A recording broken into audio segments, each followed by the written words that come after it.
حافظ قرآن کہتے ہیں۔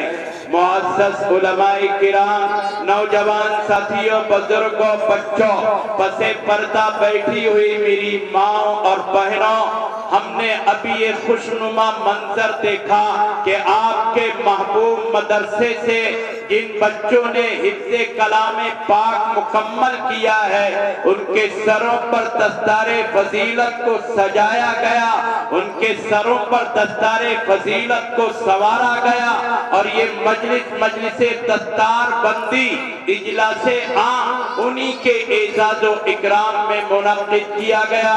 اس لیے میں چاہتا ہوں کہ چند لمحوں میں حافظ قرآن کی فضیلت اور اہمیت آپ کے سامنے رکھوں۔ میرا مزاج یہ ہے کہ میں ادھر ادھر کم بھٹکتا ہوں، ایک ہی موضوع پر گفتگو کرنے کا عادی ہوں، مجھے ادھر ادھر جانے کی نہ ضرورت ہوتی ہے اور نہ میں ایسا کر سکتا ہوں۔ اس لیے مسلمانوں، چند لمحوں میں حافظ قرآن کی اور قرآن پڑھنے والوں کی اور قرآن پڑھانے والوں کی اور قرآن پڑھنے پڑھانے والوں کا تعاون کرنے والوں کی اللہ کی نظر میں قدر و منزلت کیا ہے، اللہ کی نظر میں اہمیت کیا ہے، سنو۔ میں نہیں کہتا، رب تو جہاں کہتا ہے، میں نہیں کہتا، خالق ارض و سماوات کہتا ہے، میں نہیں کہتا، عزت و ذلت کی تخلیق کرنے والا، بلندی و پستی کو پیدا کرنے والا، عزت و ذلت کے فیصلے کرنے والا، اور جہنم سے بچا کر کے جنت میں بغیر حساب و کتاب کے داخل کرنے والا رب دو جہاں اعلان کرتا ہے، او کائنات کے انسانوں سنو، اور کائنات کے مسلمانوں خصوصیت کے ساتھ سنو، جو قرآن پڑھے گا، جو قرآن پڑھائے گا، ان ھذا القرآن یہدی للتی ہی اقوم، وہ قرآن انہیں ایسا راستہ عطا کرے گا کہ جس راستے پر چل کر کے یہ جہنم سے بچ جائیں گے اور ہمیشہ ہمیش کی جنت میں داخل ہو جائیں گے۔ اس راستے پر چل کر کے یہ اللہ کے محبوب بن جائیں گے، نبی سے محبت کرنے والے بن جائیں گے۔ اس لیے مسلمانوں، مجھے یاد پڑتا ہے نبی یہ محترم اعلان کرتے ہیں کہ جب کسی حافظ قرآن کا، قاری قرآن کا انتقال ہوتا ہے، اسے اس کی قبر میں دفن کر دیا جاتا ہے، رب کبریا قبر کی مٹی کو بولنے کی طاقت اور جرأت عطا کرتا ہے، قوت سماعت عطا کرتا ہے، پھر اللہ قبر کی مٹی سے پوچھتا ہے، اے قبر کی مٹی بتا، تجھے معلوم ہے کہ تیری آغوش میں آج کون آیا ہے؟ قبر کی مٹی کہتی ہے، اے رب تو جہاں، خالق ارض و سماوات، مجھے معلوم ہے میری قبر میں حافظ قرآن آیا ہے، میری گود میں قاری قرآن آیا ہے۔ اللہ قبر سے کہتا ہے، میرا حکم یہ ہے کہ تیری آغوش میں اترنے والا حافظ قرآن ہے، قاری قرآن ہے، اس لیے تجھے اجازت نہیں ہے کہ تو اس کے جسم کو کھائے، اس کے کفن کو میلا کرے، اس کے جسم کو تکلیف پہنچائے۔ قبر کی مٹی اللہ کی بارگاہ میں دست بستہ عرض کرتی ہے، اے رب تو جہاں، اے خالق ارض و سماوات، یہ کیسے ممکن ہے کہ میری قبر میں تیرا حافظ قرآن، قاری قرآن آئے اور میں اس کے کفن کو گندا کروں، اس کے جسم کو تکلیف پہنچاؤں، اس کے جسم کو کھاؤں؟ اللہ کے نبی نے کہا، پیغمبر اعظم نے کہا، مجھے معلوم ہے کہ نبی کی اہمیت کیا ہے اور نبی کی بات میں سچائی کتنی ہے، یہ بات آپ بھی جانتے ہیں۔ اس لیے سنو، نبی نے کہا، پیغمبر نے کہا، آمنہ کے رکھتے جگر وجہ تخلیق کائنات نے کہا کہ قیامت تک حافظ قرآن کا جسم، قاری قرآن کا جسم محفوظ اور سلامت رہتا ہے، اس کو قبر کی مٹی نہیں کھاتی۔ اس لیے اللہ نے کہا ان ھذا القرآن یہدی للتی ہی اقوم، جو قرآن پڑھنے پڑھانے میں لگ جائے اس کی دنیا بھی کامیاب ہے اور اس کی آخرت بھی کامیاب ہے۔ وقت بہت تیزی سے دوڑ رہا ہے، آخری بات سنا کر کے اپنی بات کو اختتام پذیر کرتا ہوں۔ آپ اندازہ لگائیں گے اس سے کہ قرآن والوں کی ہمیں کتنی ضرورت ہے، اور یہ قرآن والے کس قدر اللہ کے محبوب اور پسندیدہ ہیں۔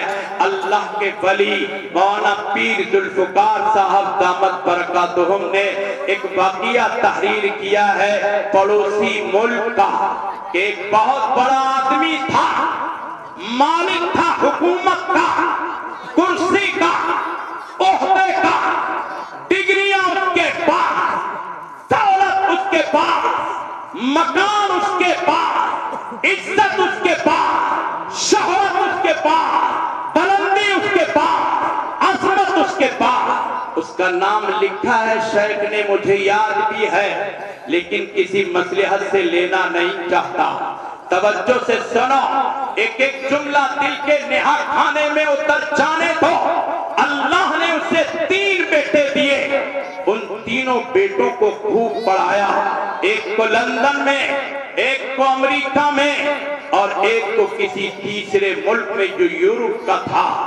تینوں کو پڑھایا، ڈگریاں دلوائی، عزتیں دلوائی، نوکریاں دلوائی۔ تینوں بیٹوں نے پڑھا، محنت سے پڑھا، اور بہترین رزلٹ آیا ان کا۔ انہیں کرسیاں ملی، عہدے ملے، ڈگریاں ملی، نوکریاں ملی، وہ پیسے کمانے کی گویا مشین بن گئے۔ سب اپنی اپنی جگہ سیٹ ہو گئے۔ اب گھر میں ایک ماں ہے اور ایک باپ ہے، ان دونوں کے علاوہ گھر میں کوئی نہیں ہے۔ باپ ریٹائر ہو جاتا ہے، بوڑھا ہو جاتا ہے، نوکری سے چلا آتا ہے، کرسی چھوڑ دیتا ہے، گھر میں آ کر کے رہنے لگتا ہے۔ رب کا نظام دیکھو، بیمار ہو جاتا ہے۔ پیسے کی کمی نہیں تھی، ان تینوں بچوں کی ماں اس کی بیوی بہترین علاج کراتی ہے، بڑے بڑے ہاسپٹلوں میں داخل کراتی ہے۔ لیکن اچھی طرح یاد رکھنا، میرے یہ جملے دل کی تختی پر لکھ لینا، بیماری کا علاج ممکن ہے لیکن موت کا علاج اس دھرتی پر کسی سے ممکن نہیں ہے۔ جب موت کا وقت آتا ہے، ڈاکٹر ہاتھ کھڑے کرتے ہیں، دوائیاں بے بس ہو جاتی ہیں، اور کائنات کا طب لاچاروں مجبور ہو جاتا ہے، اور سب کو کہنا پڑتا ہے کہ اب اس کا اس دھرتی پر کوئی علاج نہیں ہے۔ لہذا ڈاکٹروں نے ہاتھ کھڑے کر دیے اور کہا اب ہمارے میڈیکل میں، ہماری دکان میں کوئی ایسی دوائی نہیں ہے، ہمارے ذہن میں کوئی ایسی تدبیر نہیں ہے جو اسے بچا سکے، صحت یاب کر سکے۔ یہ چند دنوں کا مہمان ہے، اسے گھر لے جاؤ، جتنی خدمت کر سکتی ہو کرو، اور اس کی موت کا انتظار کرو۔ چاروں لاچار، پیسے سے صحت نہیں خرید سکتے، پیسے سے اللہ کے حکم کو تبدیل نہیں کر سکتے، پیسے سے موت کو آگے پیچھے نہیں کر سکتے۔ چاروں ناچار، بیوی، لڑکوں کی ماں، لڑکوں کے باپ اپنے شوہر کو لے کر کے گھر آ گئی، تیمارداری خدمت کرنے لگی۔ چند دن گزرے تھے، باپ نے ایک دن کہا ارے لڑکوں کو فون کرو، انہیں بلاؤ۔ بیوی ان کی ماں فون کرتی ہے، تینوں لڑکے گھر پر آ جاتے ہیں۔ چند دن گزر پاتے ہیں، ایک رات آتی ہے، رات کی تاریکی، رات کا سناٹا، ہاں رات کا اندھیرا۔ شوہر بیمار ہو جاتا ہے اور بیماری میں اضافہ ہو جاتا ہے، کانپنے لگتا ہے۔ بے انتہا پریشان ہو جاتا ہے، جا کنی کے عالم میں پہنچ جاتا ہے، سکرات کے عالم میں پہنچ جاتا ہے۔ جانتے ہو سکرات کسے کہتے ہیں؟ آپ نے دیکھا ہوگا مرنے والا کوئی شخص کبھی کبھی ہچکیاں لیتا ہے، جھٹکے لگاتا ہے، ہم سمجھتے ہیں کہ یہ ہچکیاں لے رہا ہے، لیکن یہ ہچکیاں نہیں لیتا، یہ سکرات کا عالم اس پر طاری ہو جاتا ہے۔ میرے نبی نے کہا، پیغمبر نے کہا، آمنہ کے لگتے جگر وجہ تخلیق کائنات نے کہا کہ سکرات کے عالم میں مرنے والے کو کتنی تکلیف ہوتی ہے، اسے ایک پلڑے میں رکھو اور ایک انسان کو پکڑ کر کے لاؤ، اسے تلوار کے 300 زخم لگاؤ اور ان 300 زخموں کی تکلیف دوسرے پلڑے میں رکھو، وہی پلڑا چھکے گا جس میں مرنے والے کی تکلیف اور سکرات کے عالم میں مبتلا ہونے والے کی تکلیف رکھی ہوئی ہے۔ بے انتہا شوہر چیخو پکار کر رہا ہے، رو رہا ہے، کانپ رہا ہے، لڑ رہا ہے، ماں سے دیکھا نہ گیا، بیوی سے دیکھا نہ گیا، بڑے بیٹے کو پاس بلایا اور کہا ذرا باپ کے سرہانے بیٹھ جاؤ اور قرآن پڑھو تاکہ اس کی روح آسانی سے نکل جائے۔ باپ کے پاس بیٹھتا تو بیٹا کیا ہاتھ جوڑ کر کے کہنے لگا، ماں مجھ سے قرآن پڑھنا نہیں آتا۔ دوسرے بیٹے سے کہا، اس نے بھی یہی کہا، مجھے قرآن پڑھنا نہیں آتا۔ تیسرے بیٹے سے کہا، اس نے بھی یہی جواب دیا، ماں آپ کے لگتے جگر نور نظر کو قرآن پڑھنا نہیں آتا۔ ماں اپنا قابو کھو بیٹھی، غصے سے پاگل ہو گئی، لڑکوں کے گریبان پکڑے، انہیں چپلوں سے، جوتوں سے، ہاتھوں سے مارا اور شدت کی آواز میں کہا، تمہیں شرم نہیں آتی؟ تمہارے باپ نے تمہارے لیے کیا نہیں کیا؟ بہتر ایک پیسہ تم پر خرچ کیا اور کبھی تم سے ایک پیسہ نہیں مانگا، لیکن آج جب ان کا آخری وقت ہے تو تم قرآن بھی ان کے سرہانے بیٹھ کر کے پڑھ نہیں سکتے ہو۔ ماں غصے میں لال پیلی ہو رہی تھی۔ بڑا لڑکا جرأت کرتا ہے، آگے بڑھتا ہے، ماں کے کاندھے پکڑتا ہے اور سر اوپر اٹھاتا ہے اور ماں کی آنکھوں میں آنکھیں ڈال کر کے پوری قوت کے ساتھ، پوری جرأت کے ساتھ، پوری طاقت کے ساتھ، پوری دلیری کے ساتھ دست بستہ کہتا ہے، ماں اگر ہم نے قرآن نہیں پڑھا ہے تو اس میں ہم مجرم نہیں ہیں، آپ مجرمہ ہیں، آپ کی غلطی ہے، آپ کی خامی ہے، آپ کی سوچ ہے، آپ کی فکر ہے کہ ہم قرآن پڑھنے سے محروم ہے گئے۔ ماں نے کہا، میری کمی کیا ہے؟ میرا جرم کیا ہے؟ لڑکے نے کہا، ماں آپ کو یاد ہوگا جب میں 5 سال کا تھا، میرے باپ نے میرا ہاتھ پکڑ کر کے مجھے لے کر کے چلنا شروع کیا تھا، مجھے دروازے کی جانب لے کر کے چل رہا تھا۔ آپ نے پوچھا تھا، میرے لگتے جگر کو، نور نظر کو لے کر کے کہاں جا رہے ہو؟ باپ نے کہا تھا، آپ کے شوہر نے کہا تھا کہ میں اسے مدرسے میں، مکتب میں، مسجد میں لے کر کے جا رہا ہوں۔ آپ نے پوچھا تھا کیوں؟ باپ نے کہا تھا تاکہ یہ اللہ کا قرآن پڑھ سکے اور اللہ کا قرآن اس کے سینے کو منور کر سکے۔ آپ نے باپ کی بات سنی تھی، لیکن باپ سے کہا تھا، تم پاگل ہو گئے ہو، تم دیوانے ہو گئے ہو، تم جنون میں مبتلا ہو گئے ہو۔ ارے قرآن وہ پڑھتا ہے جو غریب ہوتا ہے، قرآن وہ پڑھتا ہے جو اپاہج ہوتا ہے، قرآن وہ پڑھتا ہے جو معیاری نہیں ہوتا، قرآن وہ پڑھتا ہے جو قدر و منزلت کا مالک نہیں ہوتا، جن کے گھروں میں دولت کی ریل پیل نہیں ہوتی۔ ہمارے بچوں کا معیار بلند ہے، یہ حکومت والوں کے بچے ہیں، عہدے والوں کے بچے ہیں، یہ تو بہترین انگلش میڈیم میں پڑھیں گے، قرآن پڑھنے مکتب میں اور ٹوٹی چٹائیوں پر اور پھٹے فرشوں پر نہیں جائیں گے، یہ بیٹھ کر کے قرآن نہیں پڑھیں گے، بلکہ کھڑے ہو کر کے کرسیوں پر بیٹھ کر کے یہ تعلیم حاصل کریں گے۔ لہذا ماں وقت گزر گیا، دوسرا بھائی جب 5 سال کا ہوا، باپ نے اسے لے جانا چاہا، آپ نے یہی تقریر فرمائی۔ تیسرا بھائی جب 5 سال کا ہوا، باپ نے اسے مسجد مکتب مدرسے میں لے جانا چاہا، آپ نے یہی تقریر فرمائی۔ اب بتاؤ مجرم ہم ہیں، پاپی ہم ہیں، گناہگار ہم ہیں، یا آپ نے ہم کو قرآن سے دور رکھا اور قرآن پڑھنے کی اجازت آپ نے ہم کو نہیں دی؟ ماں نے اتنا سنا، آنکھوں سے آنسوؤں کا سیلاب جاری ہو گیا، وہ دوپٹہ سر سے نیچے اتار پھینکتی ہے اور دروازے کی جانب دوڑتی ہے اور گھر کا دروازہ کھول کر کے مسجد کی جانب دوڑنے لگتی ہے۔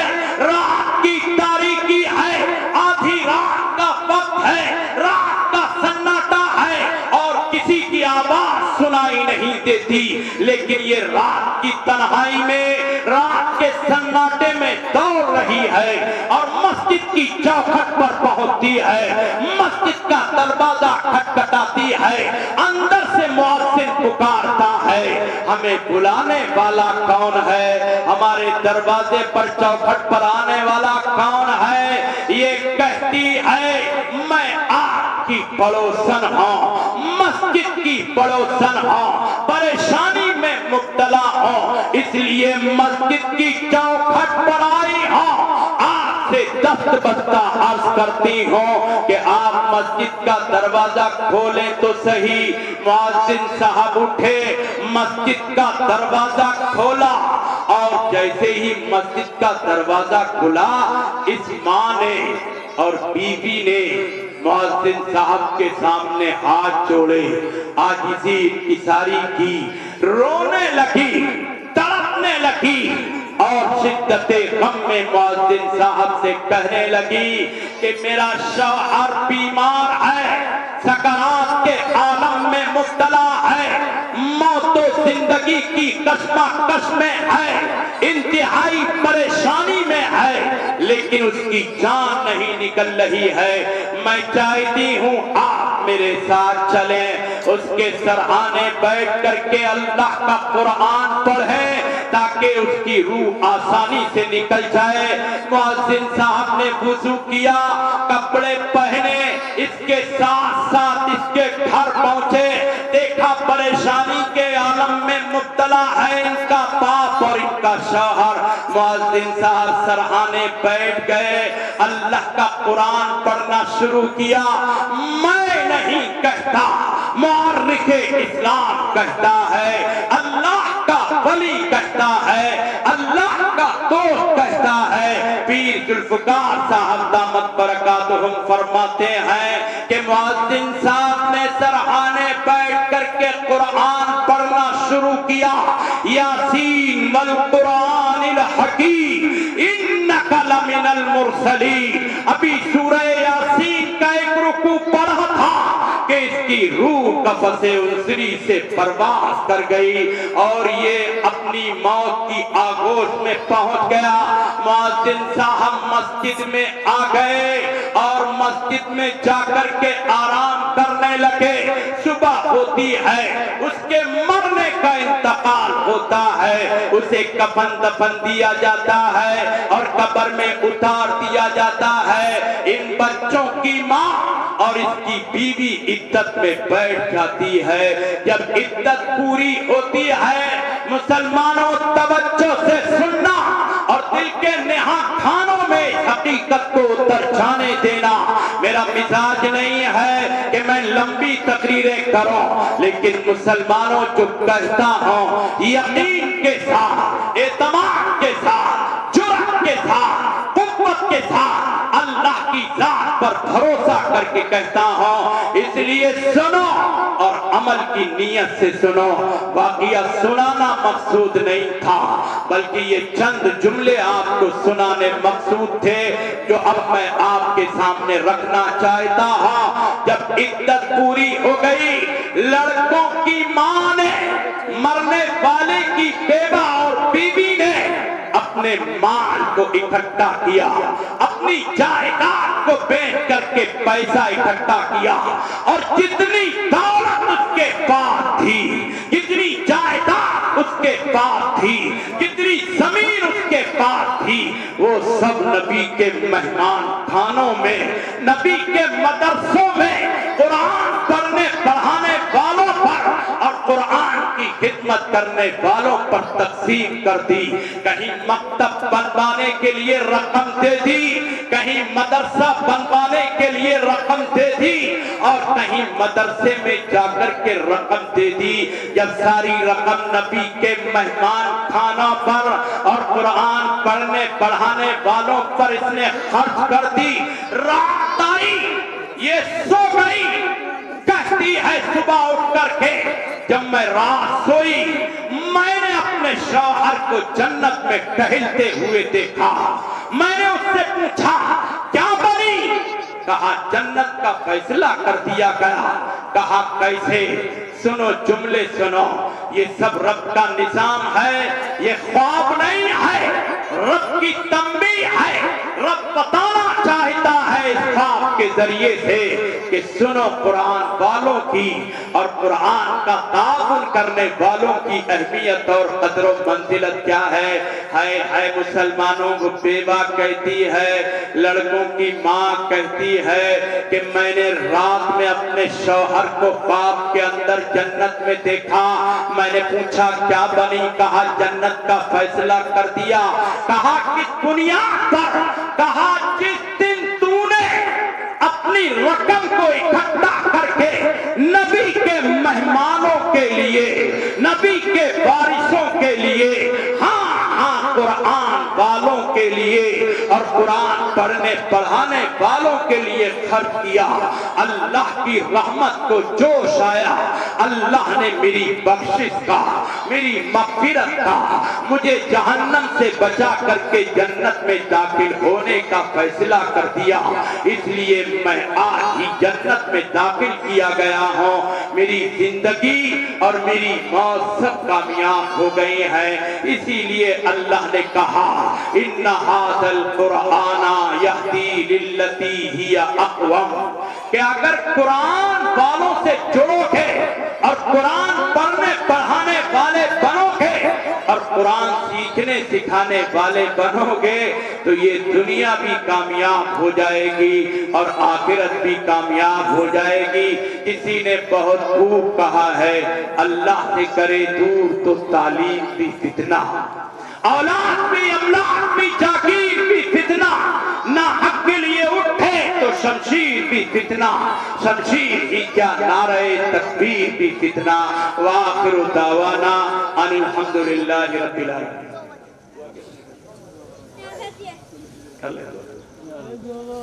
اچھا